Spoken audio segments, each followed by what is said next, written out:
20 ವರ್ಷದಿಂದ ಕೂಡ ಬೇರೆ ಕೊನೆಗೆ ಪಬ್ಬು ಕೂಡ ಹೈಯೆಸ್ಟ್ ಆಗ್ಬಿಟ್ಟಿದೆ. ರವಿ, ನೀವು ಪಬ್ಬು ಕುಡಿದು ಹೋಗ್ತಿರೋ ಗೊತ್ತಿಲ್ಲ ನನಗೆ, ಪಬ್ಬು ಕೂಡ ಜಾಸ್ತಿ ಆಗ್ಬಿಟ್ಟಿದೆ.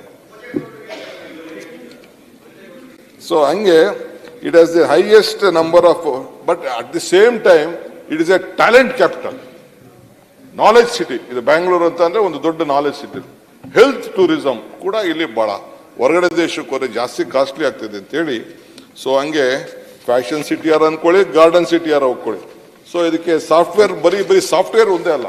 ಸೊ ನಮ್ಮಲ್ಲಿ ಇರುವಂತ ಮಕ್ಕಳು ಇಡೀ ವಿಶ್ವದಲ್ಲೇ ಹೋಗಿದ್ದಾರೆ. ಆಲ್ ದಿ ಗ್ರೇಟೆಸ್ಟ್ ಒಳ್ಳೊಳ್ಳೆ ನಂಬರ್ 1, 2, 3 ಸಿಟೀಸ್ ಅಲ್ಲಿ ನೀವು ಯಾವುದೇ ತೆಗೆದುಕೊಳ್ಳಿ, ನಮ್ಮ ಕರ್ನಾಟಕದವ್ರು ಹೋಗಿ ಅಲ್ಲಿ ಒಳ್ಳೊಳ್ಳೆ ಯೂನಿವರ್ಸಿಟಿಲೆಲ್ಲ ಕೆಲಸ ಮಾಡ್ತಾ ಇದ್ದಾರೆ.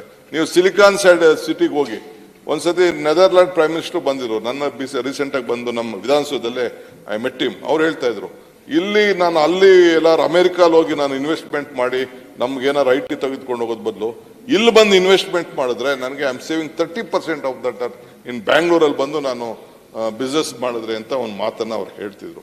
ಹಂಗೆ the number of engineering colleges here, ಇದು ಟ್ಯಾಲೆಂಟ್ ಬೋರ್ಡು, ಮೆಡಿಕಲ್ ಕಾಲೇಜ್, ಇದು ಬಹಳ ಇದಾಗಿ ಬಂದಿದೆ. ಸೊ ಅದಕ್ಕೆ ನಾವು ಇದಕ್ಕೆ ಏನಾದ್ರು ಒಂದು ಹೊಸ ರೂಪ ಕೊಡಬೇಕು ಅನ್ನೋ ದೃಷ್ಟಿಯಿಂದ ಒಂದು ಪ್ರಯತ್ನವನ್ನ ನಾವು ಮಾಡಿ ಬಿಲ್ಲನ್ನ ತೆಗೆದುಕೊಂಡು ಬಂದಿದೆ.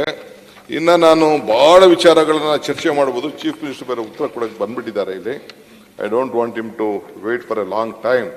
ಸೊ ಇವತ್ತು ಬೆಂಗಳೂರಿಗೆ ಒಂದು ಹೊಸ ರೂಪ ಕೊಡಬೇಕು ಅಂತೇಳಿ ಬಹಳ ದೀರ್ಘವಾಗಿ ಆಲೋಚನೆ ಮಾಡಿ ಈ ಬಿಲ್ಲನ್ನ ಕಮಿಟಿ ಮಾಡಿ ಜನರ ಕೈಲಿ ಹೇಳಿ ಅವ್ರ ಸಲಹೆಗಳನ್ನು ತೆಗೆದುಕೊಂಡು ಆಲ್ ಸ್ಟೇಕ್ ಹೋಲ್ಡರ್ಸ್ನೆಲ್ಲ ಕೂಡ ಚರ್ಚೆ ಮಾಡಿದ್ದೀವಿ ಅಂತ ಈಗಾಗಲೇ ಹೇಳಿದ್ದೇವೆ. At no point we will divide anything. But ಒಂದು ಈ ಸಂದರ್ಭದಲ್ಲಿ ನಮ್ಮ ಮೆಂಬರ್ಸು ಭಾಳ ಚೆನ್ನಾಗಿ ಕೆಲವು ನಮ್ಮ ಇವರು ಫಸ್ಟು ನಾರಾಯಣ ಸ್ವಾಮಿ ಅವರು ಕೆಲವು ವಿಚಾರನ ಮಾತಾಡಿದ್ರು. ನೀವು ಮಾಡ್ತಿರೋ ಏನು ಮಾಡ್ತಿರೋ